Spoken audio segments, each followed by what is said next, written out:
Hi friends, I am Dr. Thomas Joseph, Consultant Physician and Diabetologist, Karl Medical Center, Pala. ഇന്ന് ഞാൻ video സംസാരിക്കാൻ പോകുന്ന pre ഡയബറ്റീസിനെ പറ്റിയാണ്. Pre diabetes നമുക്കറിയാം, അവർക്ക് ഷുഗർ വന്നിട്ടില്ല, പക്ഷേ ഷുഗർ വരാൻ ചാൻസ് ഉള്ളതെന്ന് പറയും പ്രീ ഡയബറ്റീസ്. അതായത് HbA1c ലെവൽ വെച്ച് നോക്കുകയാണെങ്കിൽ ഒരു 5.6 to 6.4 വരെയാണ്. അപ്പോൾ ആ ഒരു ലെവൽ HbA1c നമ്മൾ ബ്ലഡ് ഷുഗർ നോക്കിയപ്പം നമുക്കൊരു സംശയമുണ്ട്. ഫാസ്റ്റിങ് ഒരു 127 വന്നു, അല്ലെങ്കിൽ 126 എത്തിയിരിക്കുന്നു, അല്ലെങ്കിൽ 125 വന്നിരിക്കുന്നു. ഒരു ബോർഡർ ലൈൻ എന്ന് പറയും. WHO കണക്ക് പ്രകാരം നമുക്ക് ഫാസ്റ്റിംഗ് ബ്ലഡ് ഷുഗർ എപ്പോഴേലും നോക്കുമ്പോൾ മോർ ദാൻ 126 വന്നാൽ ബ്ലഡ് ഷുഗർ ഉണ്ടെന്നുള്ളതാണ്. അപ്പോൾ നമുക്കൊരു 125 വന്നിരിക്കുകയാണ്, അല്ലെങ്കിൽ 124 വന്നിരിക്കുന്നു. നമുക്കൊരു സംശയം, ഇനി അടുത്ത് നോക്കുമ്പോൾ ഷുഗർ വരുമോ? അപ്പോൾ അതിന് HbA1c നമ്മൾ നോക്കുന്നു. അപ്പോൾ ഷുഗറിൻ്റെ ലോങ് ടൈം കൺട്രോൾ അത് നോക്കുമ്പോൾ അതിൻ്റെ ഒരു വാല്യൂ 5.6 to 6.4 വരെ വരികയാണെങ്കിൽ നമുക്ക് പ്രീ ഡയബറ്റീസ് പറയും.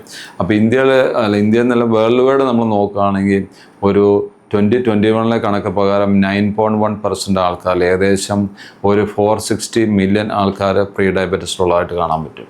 അപ്പോൾ നമ്മൾ ഇനിയിപ്പോൾ ഒരു 2045, അതായത് 2045 വരികയാണെങ്കിൽ അതൊരു 10%ലേക്ക് നീങ്ങും. ഏതാണ്ട് 630 മില്യൺ ആൾക്കാരിൽ, ദശലക്ഷം ആൾക്കാരിൽ പ്രീ ഡയബറ്റീസിലേക്ക് പോകാൻ ചാൻസ് ഉണ്ട്.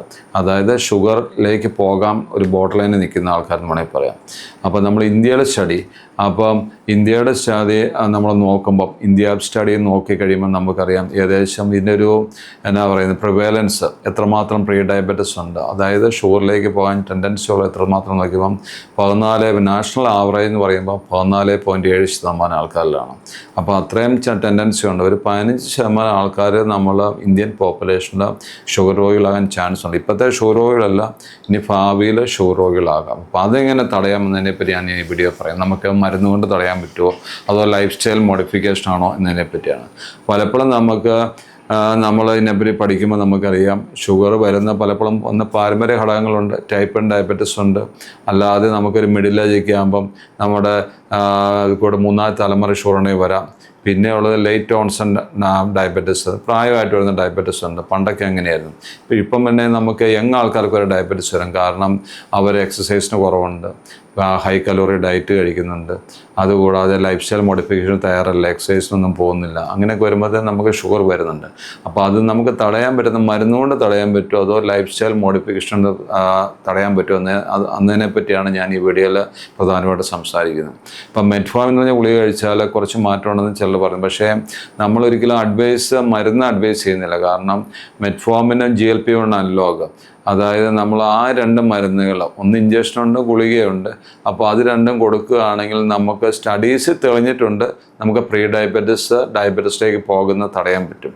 ഒന്നിൻ്റെ മെയിൻ അഡ്വാൻറ്റേജ്, ഇപ്പോൾ 2ൻ്റെ അഡ്വാൻറ്റേജ് ഈ മെറ്റ്ഫോമിൻ്റെയും GLP-1 അനലോഗ്, അതായത് നമ്മൾ സെമാഗ്ലൂട്ടൈഡ് അല്ലെങ്കിൽ ലിറാഗ്ലൂട്ടൈഡ് എന്നൊക്കെ പറഞ്ഞ മരുന്നുകൾ, അല്ലെങ്കിൽ ഡുലാഗ്ലൂട്ടൈഡ് എന്ന് പറഞ്ഞ മരുന്ന്, അതാണ് GLP-1 അനലോഗ്. ഈ മരുന്ന് പ്രധാന പ്രത്യേകത എന്ന് പറഞ്ഞാൽ അത് വെയിറ്റ് കുറയ്ക്കും. അപ്പം വെയിറ്റ് കുറയ്ക്കുന്നതുകൊണ്ട് നമുക്ക് പലപ്പോഴും ഈ ബീറ്റാ സെൽ റിസർവ്, അതായത് പാങ്ക്രാസിലെ ബീറ്റാ സെൽ ഇൻസുലിൻ കൂടുതലായിട്ട് ഉണ്ടാക്കാനും പാങ്ക്രാസിനുള്ള ഫാറ്റ് മാറിപ്പോകാനും ബീറ്റാ സെൽ ഫംഗ്ഷൻ ഇമ്പ്രൂവ് ചെയ്യാനും സഹായിക്കും. അങ്ങനെ കൂടുതൽ ഇൻസുലിൻ വരുമ്പോൾ നമുക്ക് കൂടുതലായിട്ട് ഷുഗറിലേക്ക് പോകാൻ, അതായത് ഡയബറ്റീസ് ബ്ലഡ് ഷുഗർ ബ്ലഡിൽ കൂടാതിരിക്കാൻ ഒരു സാഹചര്യം ഉണ്ടാകുന്നുണ്ട്. അതുകൊണ്ട് അത് എടുക്കുന്നതിന് കുഴപ്പമില്ല. നമ്മൾ ഒത്തിരി ഒബീസുള്ള ആൾക്കാർ, 100 കിലോ ഉണ്ട്, 110 കിലോ 120 കിലോ ഒക്കെ ഉള്ളവർക്കാണെങ്കിൽ നമ്മുടെ ഡയറ്റ് കൊണ്ട് മാത്രം കൺട്രോൾ ചെയ്യാൻ പറ്റുന്ന വരില്ല. അപ്പോൾ അങ്ങനെയുള്ളവർ ചെയ്യണമെന്ന് വെച്ച് കഴിഞ്ഞാൽ ഈ പറഞ്ഞ പോലെ ഡുലാഗ്ലൂട്ടൈഡ് അല്ലെങ്കിൽ ലിറാഗ്ലൂട്ടൈഡ് അല്ലെങ്കിൽ ഓറൽ സെമാഗ്ലൂട്ടൈഡ് പോലുള്ള GLP-1 അനലോഗ് മരുന്നുകൾ എടുത്തിട്ട് വെയിറ്റ് കുറയ്ക്കുക. ഒരു 80 കിലോ 75 കിലോ 70 കിലോയ്ക്ക് വെയിറ്റ് കുറച്ച് കഴിഞ്ഞാൽ അവർക്ക് പാങ്ക്രാസിൻ്റെ ഫംഗ്ഷൻ ഇമ്പ്രൂവ് ചെയ്യാനും ബീറ്റാ സെൽ ഫംഗ്ഷൻ ഇമ്പ്രൂവ് ചെയ്യാനും ഇൻസുലിൻ കൂടുതലായിട്ട് ഉണ്ടാകുകയും ചെയ്യും. അപ്പം അല്ലാത്തവരെ സംബന്ധിച്ചോളം മെറ്റ്ഫോമിൻ ഗുളിക, അത് അഫോർഡ് ചെയ്യാൻ പറ്റാത്തവർക്ക് വളരെ ചീപ്പായുള്ള സാധനമാണ് മെറ്റ്ഫോമിൻ ഗുളിക. 500 മില്ലിഗ്രാം രാവിലെ വൈകിട്ടും കഴിക്കാം, അല്ലെങ്കിൽ 1 ഗ്രാം രാവിലെ വൈകിട്ടും കഴിക്കാൻ പറ്റും. അത് നമ്മൾ കഴിച്ചുകൊണ്ടിരിക്കുകയാണെങ്കിൽ നമുക്ക് അഡ്വാൻറ്റേജ് എന്ന് വെച്ചാൽ വെയിറ്റ് കുറയും, നമുക്ക് സൈഡ് എഫക്റ്റ് വളരെ കുറവാണ്. ചിലർക്ക് ഗാസ്ട്രിക് ഇൻടോളറൻസ് ഒക്കെ വരാം. എന്നിരുന്നാൽ പോലും വെയിറ്റ് നമുക്ക് കുറയുകയാണെങ്കിൽ, പ്രത്യേകിച്ച് PCOD പോലെ ആൾക്കാർക്ക്, പോളിസിസ്റ്റിക് ഓവറി ഡിസീസൊക്കെ ഉള്ളവർക്ക്, പ്രത്യേകിച്ച് സ്ത്രീകൾക്ക് അമിതവണ്ണമുണ്ട്, ഫാറ്റ് ലിവർ ഉണ്ട്, തൈറോയ്ഡ് പ്രോബ്ലംസ്, ഇൻഫെർട്ടിലിറ്റി ഉണ്ട്, മെൻസ്ട്രൽ ഇറഗുലാരിറ്റീസ്, ഇതൊക്കെ വളരെ സംബന്ധിച്ചുള്ള നമ്മൾ PCOD എന്ന് പറഞ്ഞു. ഇവരെ സമയം മെറ്റ്ഫോമിൻ ഗുളികയാണ് കൊടുക്കാറ്. മെറ്റ്ഫോമിൻ അവരുടെ വണ്ണം കുറയും.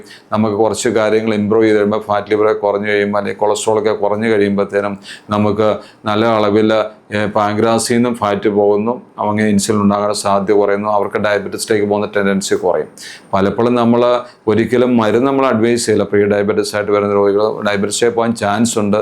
നിങ്ങൾ ആദ്യം ലൈഫ് സ്റ്റൈൽ ഒന്ന് മോഡിഫൈ ചെയ്യൂ. നിങ്ങൾ ഡെയിലി എക്സസൈസ് ചെയ്യൂ, ഡയറ്റ് ശ്രദ്ധിക്കുക, ലോ കാർബോഹൈഡ്രേറ്റ് ലോ കലോറി ഡയറ്റിലേക്ക് പോകും. അങ്ങനെ വെയിറ്റ് കുറയ്ക്കാൻ പറ്റുമോ എന്ന് നോക്കും. അല്ലെങ്കിൽ നമ്മൾ മെറ്റ്ഫോമിനെ GLP-1 അനലോഗിനെ ആശ്രയിക്കാൻ പറയും. പലപ്പോഴും നമ്മൾ പലരും ഡയറ്റ് ശ്രദ്ധിച്ച് കുറച്ച് നാൾ വെയിറ്റ് കുറയ്ക്കും, 5 കിലോ 3 കിലോ ഒക്കെ കുറയ്ക്കും.